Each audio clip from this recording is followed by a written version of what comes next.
Buenos días, que el Señor les bendiga muy ricamente. Buenos días a ustedes también que nos van a acompañar. En esta ocasión vamos a ver en el libro de Segunda de Corintios capítulo 12, versículo 9. Segunda de Corintios capítulo 12, versículo 9. Vamos a ver varios versículos, pero este es el versículo clave, el versículo principal. Dice así,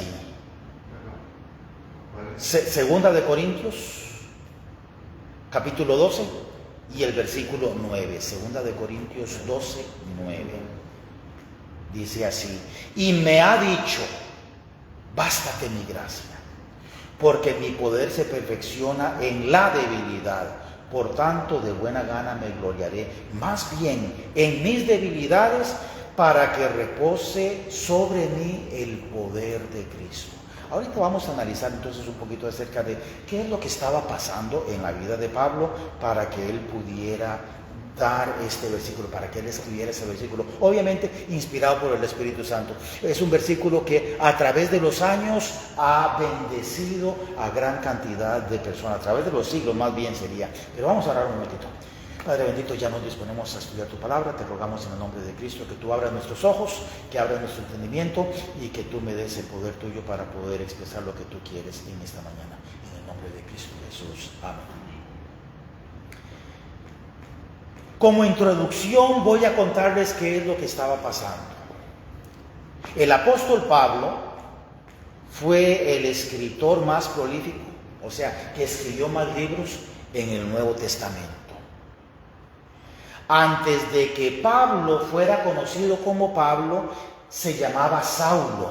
En aquel entonces no tenían apellidos como los tenemos hoy en día. Entonces se identificaban como, por decirles Pedro, hijo de, o también el lugar de donde salían. Pablo era conocido como Saulo de Tarso. Entonces,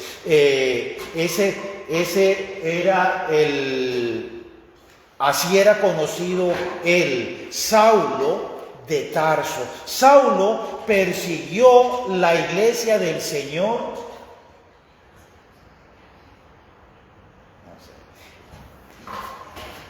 Saulo persiguió la iglesia del Señor despiadadamente.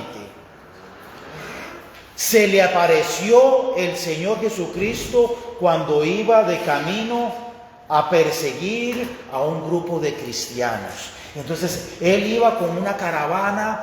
Dice la Biblia que él iba respirando amenazas. O sea, iba fúrico,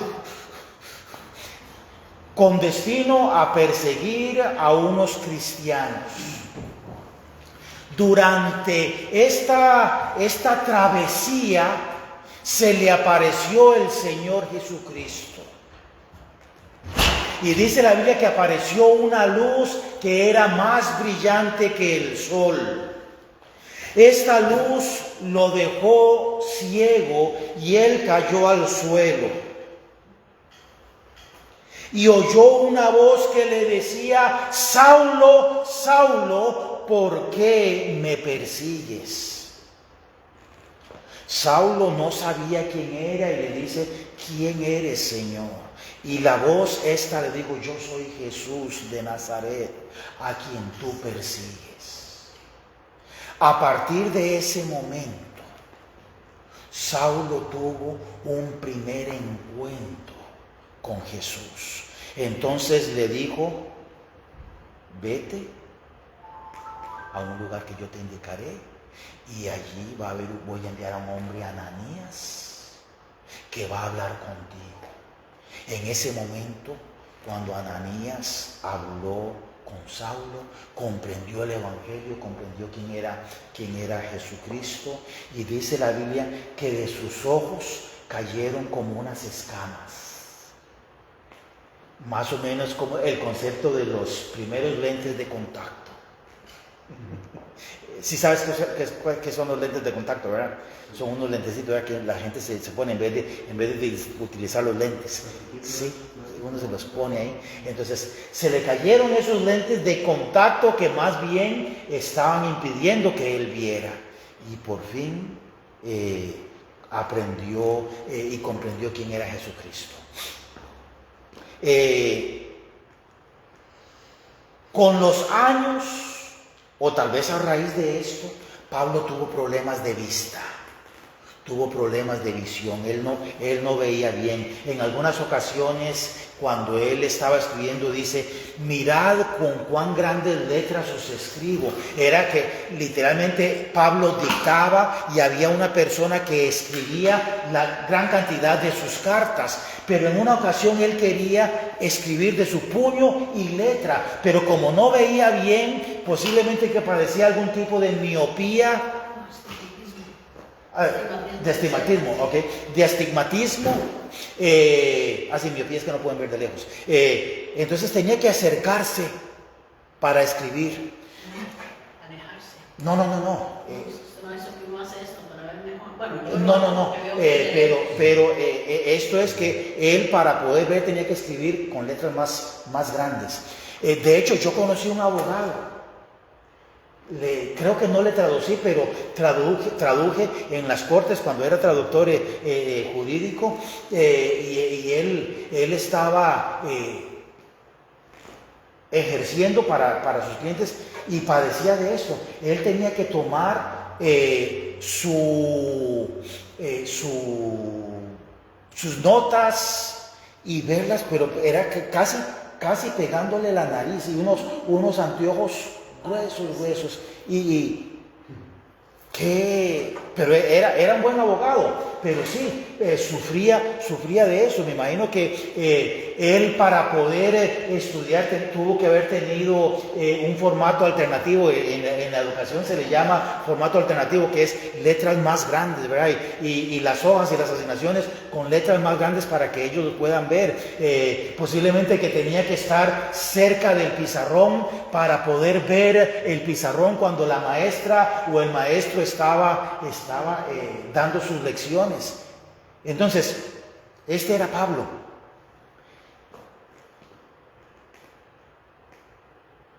Pablo, en 3 ocasiones especiales, no me imagino que solamente le pidió en 3 ocasiones, sino que en 3 ocasiones especiales, Pablo le pidió al Señor, a Dios, que le quitara ese aguijón de la carne. Él no dijo cuál era el aguijón, solamente que era un mensajero de Satanás que le abofeteaba constantemente. La mayoría de las personas creemos que ese aguijón era esa ceguera, que él le hacía depender de otras personas. Hoy en día, por ley, tienen que haber lugares para personas con minusvalías, personas con sillas de ruedas, personas con ceguera. Hoy no se puede discriminar, a no ser que sea un trabajo que se requiera esa función, pero por ejemplo, a este abogado no lo podían despedir solamente porque él tenía problemas de visión, si tenía sus otras facultades bien. Pero obviamente un chofer: soy ciego, pero yo quiero ser piloto. No es discriminación, es que no puedes físicamente.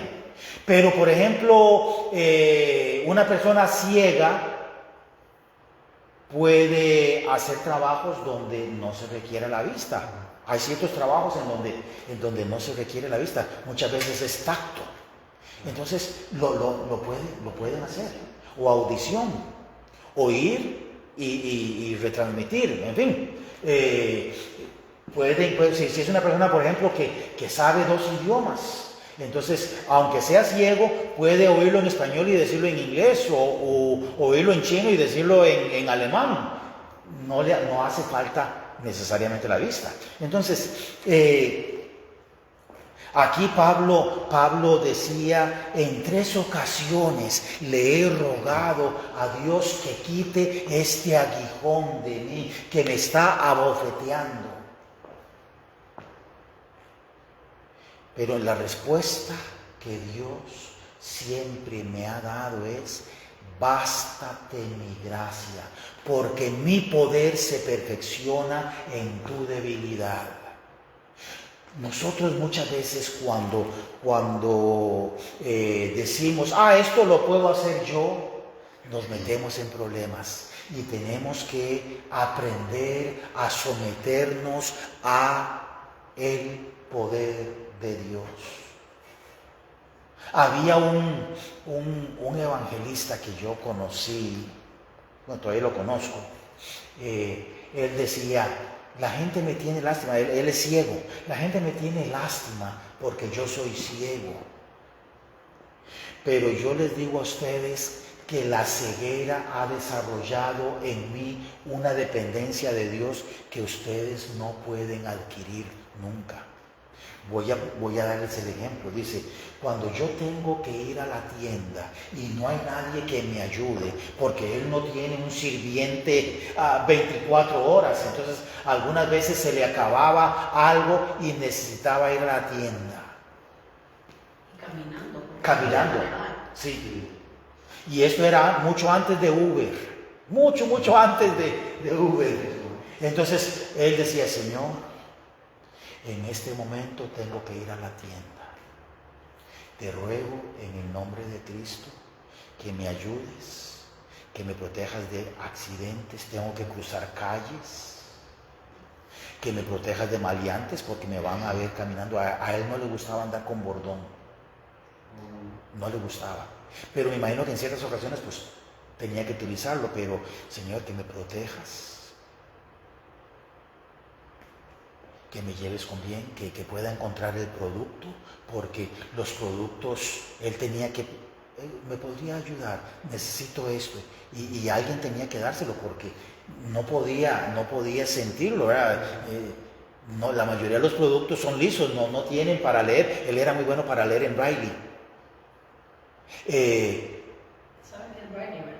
Braille es un sistema de puntitos. Las personas que tienen ceguera pueden leer libros, pero son con puntitos. Es increíble. Yo he pasado mi dedo. Sí. Como que agarran la hoja y las hacen levantadas y cada uno es como una letra. Sí. Entonces pueden leer con esos puntitos. Yo he pasado mi dedo y digo, yo creo que yo jamás podría aprender. Porque los puntitos se levantan, entonces ellos van pasando su dedo y lo leen. Es increíble, es increíble. Posiblemente que sí, no, y de hecho, cuando uno no tiene necesidad, por ejemplo, nosotros, ¿por qué no hemos aprendido chino? No tenemos necesidad. Pero si por alguna razón fuéramos trasladados a China y tuviéramos que vivir en China 10 años, ¿saben qué aprenderíamos? Chino, porque tendríamos necesidad de aprender chino, y es uno de los idiomas más difíciles. En otra ocasión, hablando de cieguitos, en otra ocasión estaba yo en Costa Rica, iba a cruzar una avenida que es bastante amplia, cerca de el Museo Nacional en Costa Rica, y estaba cruzando, iba ya a disponerme a cruzar, y estaban los carros pasando, y el semáforo todavía estaba en verde, ¿verdad? Entonces los carros estaban pasando, y en eso noté que había una señora toda nerviosa con su bordoncito de cieguita, y le digo yo, señora, no se asuste, no soy maleante, pero yo también voy a cruzar la calle, ¿quiere que le ayude? Ay, sí, por favor. Entonces yo estoy acostumbrado a yo tomar la mano o el hombro, el codo de las personas, y ella inmediatamente se soltó y me dice, no, yo quiero tomar su brazo. Y le digo yo, bueno, claro que sí, como usted se sienta más cómoda.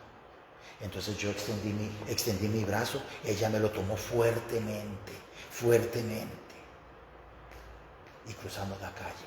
Y le pregunté, señora, por curiosidad, ¿por qué usted no permitió que yo la tomara? Dice, porque hay personas que cuando estamos cruzando la calle nos suelta y se van y nos dejan en medio de la calle.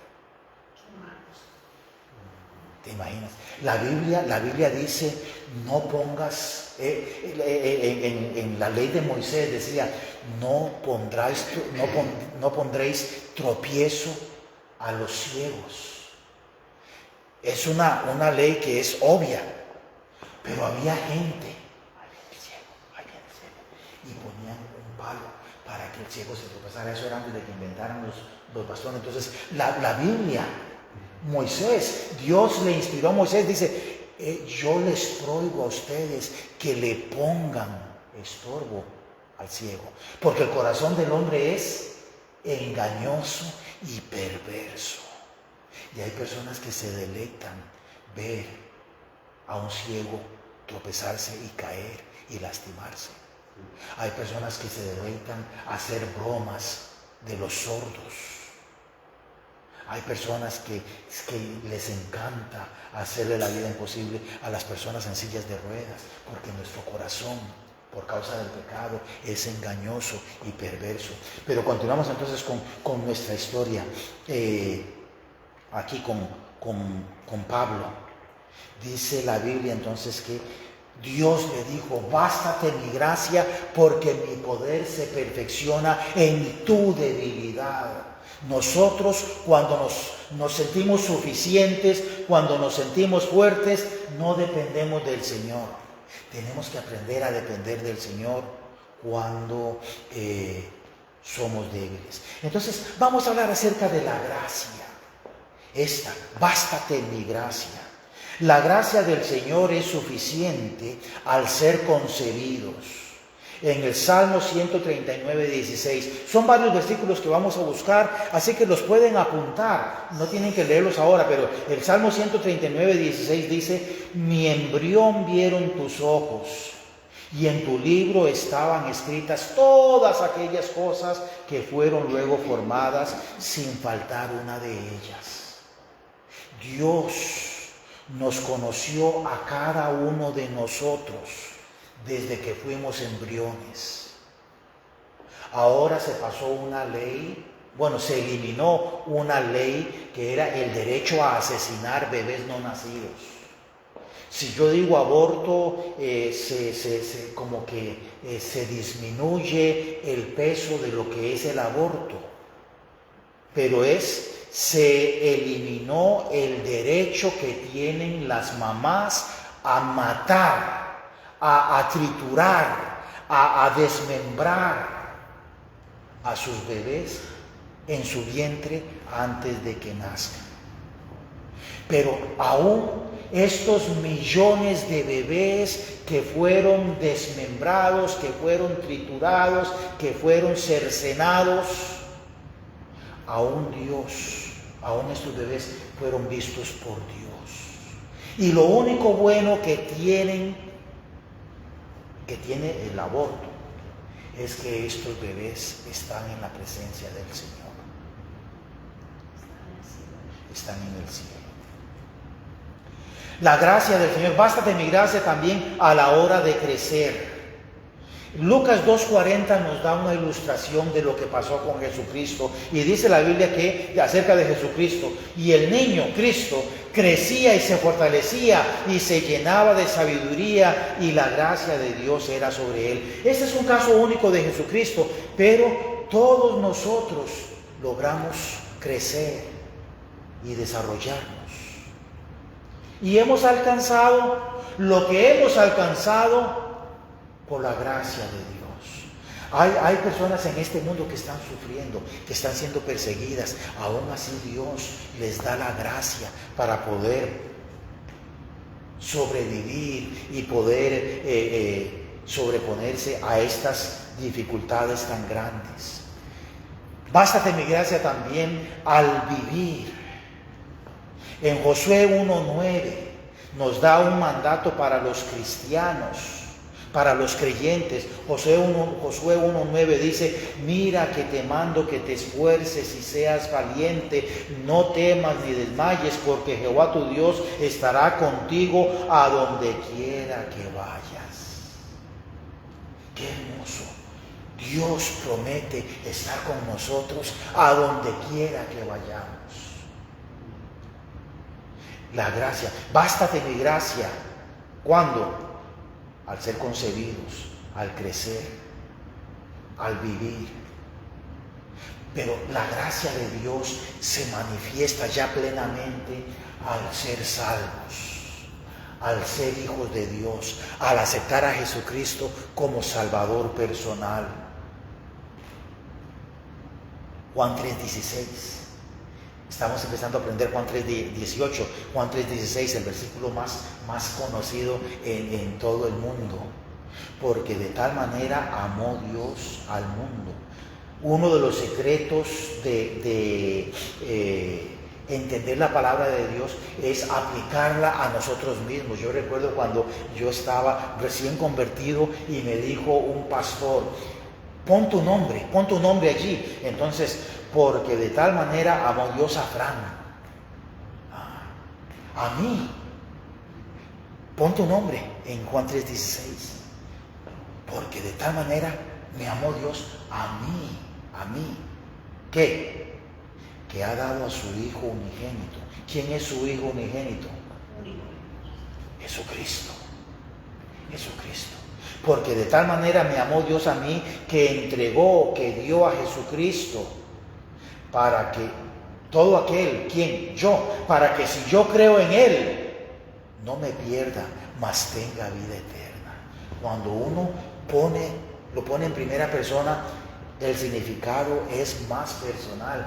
Porque de tal manera me amó Dios a mí, que entregó a Jesucristo, para que si yo creo en Jesucristo, yo no me pierda, sino que tenga vida eterna. Esa gracia es suficiente para salvarnos, para darnos herencia en el cielo entre los santificados. Pero la gracia, bástate mi gracia, también es suficiente para madurar en Cristo Jesús. Dios no quiere que nosotros quedemos como bebés espirituales. Dios quiere que nosotros aprendamos a crecer en Él día con día, a madurar en Cristo. Isaías 55:8 dice: porque mis pensamientos no son vuestros pensamientos, ni vuestros caminos son mis caminos, dice Jehová. Nosotros muchas veces tenemos nuestros propios planes. Yo voy a hacer esto y voy a hacer lo otro. ¿Saben qué nos dice el libro de Santiago? El libro de Santiago dice: muchas veces nosotros decimos: mañana voy a ir a tal lugar y voy a quedarme un año y voy a hacer dinero y después voy a comprar y después voy a vender. Y Santiago dice: pero no sabemos qué es lo que va a pasar el día de mañana, menos en un año. No sabemos.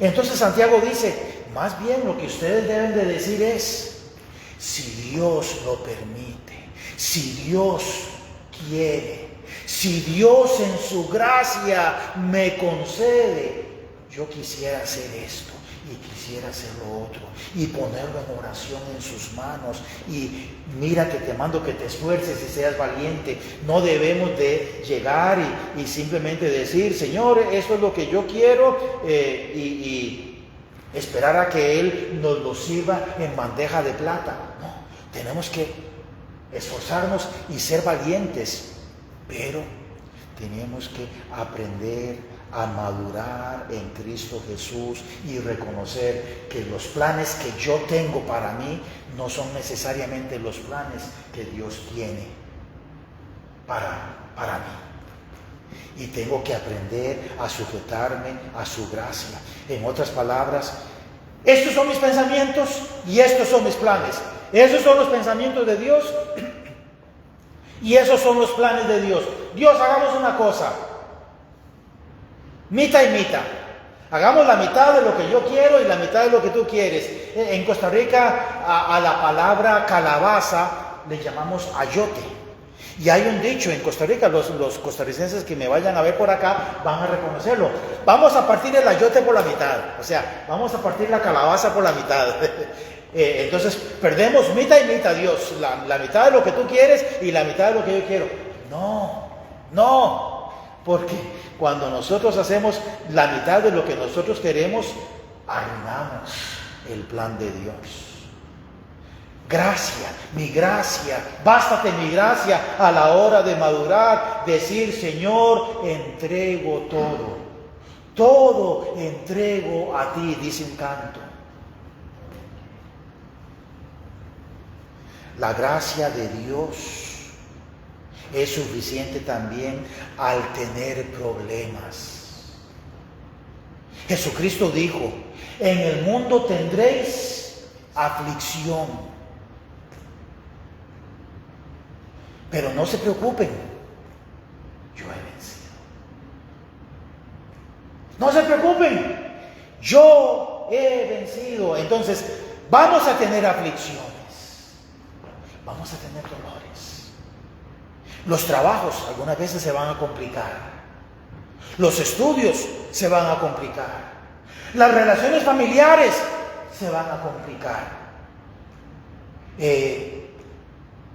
Muchas veces las situaciones en las iglesias se complican. ¿Por qué? Porque no hay iglesias perfectas. Hay iglesias que lamentablemente se han dividido por pecado, por carnalidad, porque yo quiero que se haga lo que yo quiero y no lo que otros quieren. Lamentablemente. ¿Saben qué decía Salomón? Estamos hablando de hace 4,000 años. Salomón decía, o hace 3,000 años, Salomón decía,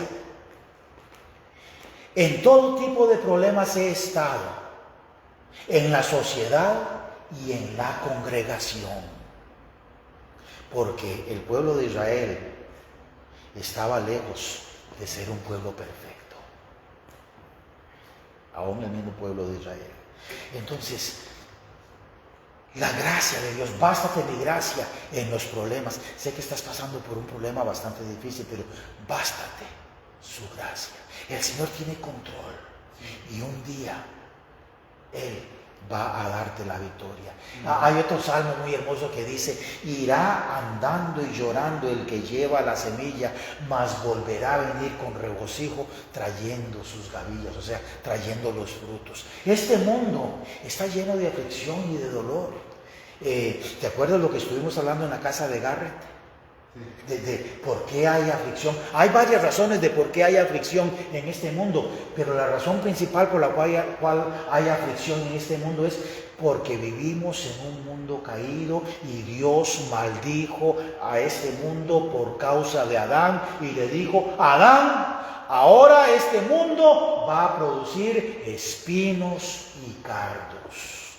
En otras palabras, ahora vas a tener muchos problemas que antes de que pecaras no existían. Bástate mi gracia al tener estos problemas. Y me ha dicho, 2 Corintios 12:9, y me ha dicho Dios, bástate mi gracia porque mi poder se perfecciona en la debilidad.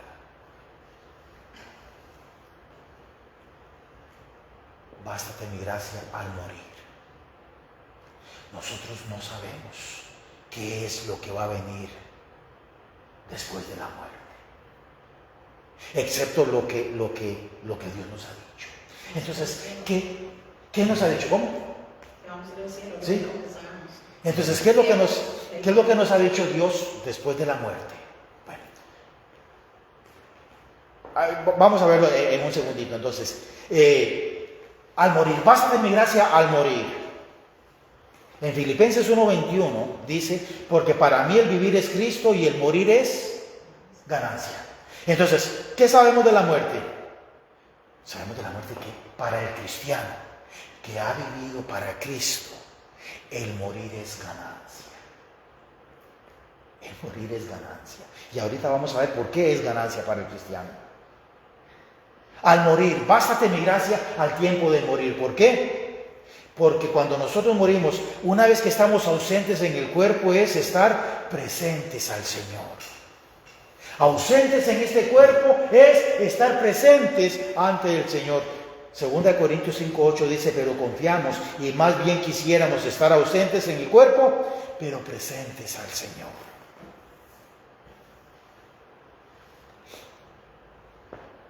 Al morir,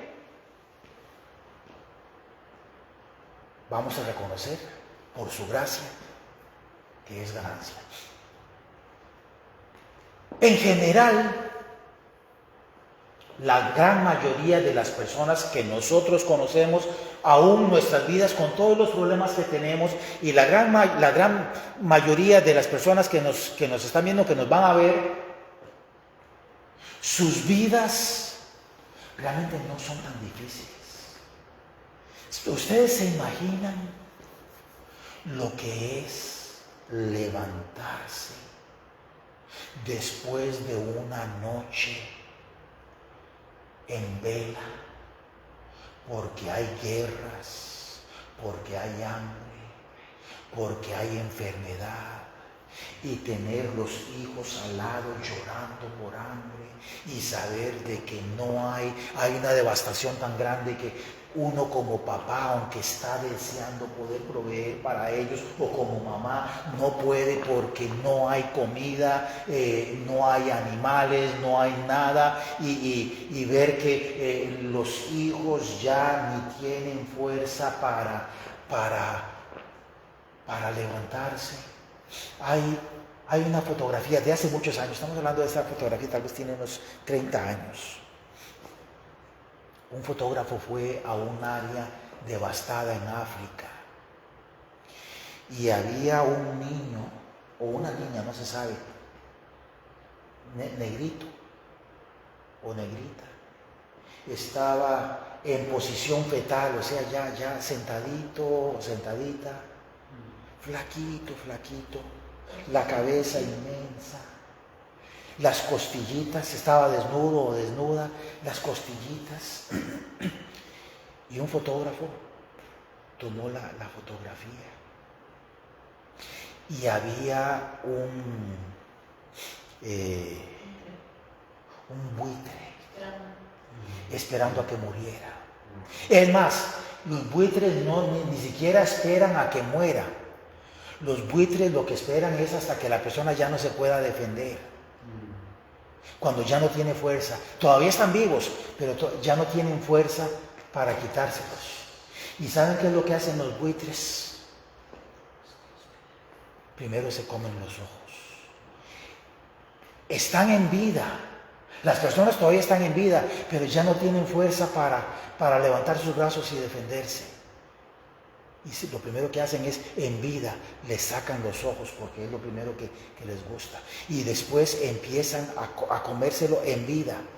Lo poquito de carne que tienen los intestinos. No quiero ser demasiado gráfico tampoco, pero este hombre tomó la fotografía y se fue, la publicó. Y dicen que ganó un Pulitzer, que es la fotografía del año. Y dicen, bueno, él ganó el Pulitzer, esa fotografía ganó el Pulitzer, pero dicen que después él terminó suicidándose. Porque después de ver su fotografía, cayó en conciencia. Yo gané un dineral y gané fama internacional con esta fotografía.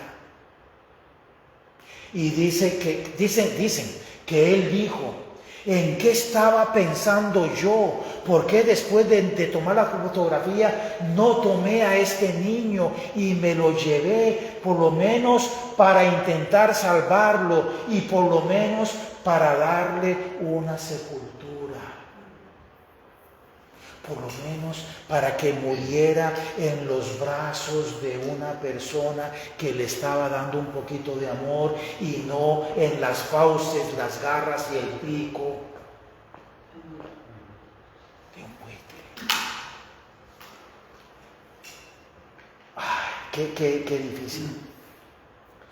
Pero por lo menos este niño o esta niña, cuando por fin su vida de sufrimiento, tan cortita, estamos hablando de 2 años, 3 años, una vida de sufrimiento tan corta, por lo menos se despertó viendo el rostro glorioso de Jesucristo, diciéndole bienvenido, bienvenido.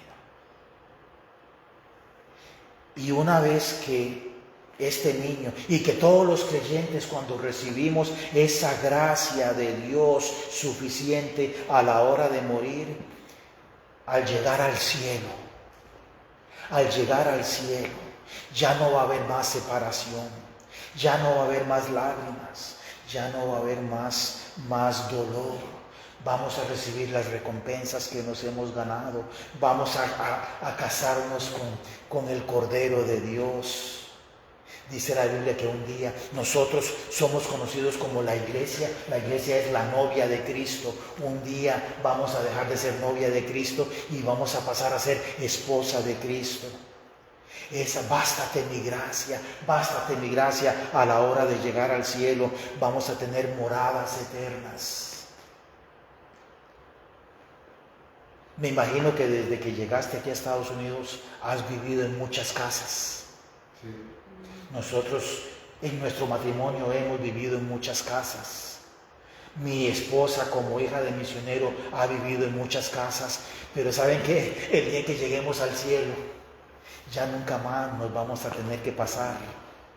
Van a ser moradas eternas, preparadas por el arquitecto que es Dios y el constructor que es Dios. Y lo último, bástate mi gracia. ¿Por qué? Porque estaremos para siempre con el Señor. Estaremos para siempre con Él. Nunca más nos separaremos de los seres queridos que estén con nosotros. Nunca más nos separaremos de aquellos que son del Señor, y nunca más nos separaremos de Cristo.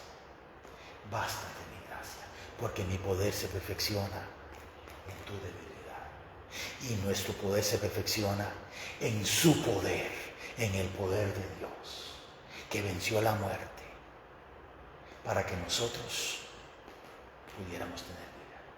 Vamos a orar. Padre bendito, en el nombre de Cristo te ruego, mi Dios, que tú bendigas tu palabra, que pueda producir aquello para lo cual tú la has enviado. Bendice a nuestros videntes y oyentes que nos vayan a ver, que nos están viendo y que nos vayan a ver, y que tu palabra no regrese a ti vacía. En el nombre de Cristo Jesús. Amén. No les conté de lo que llamamos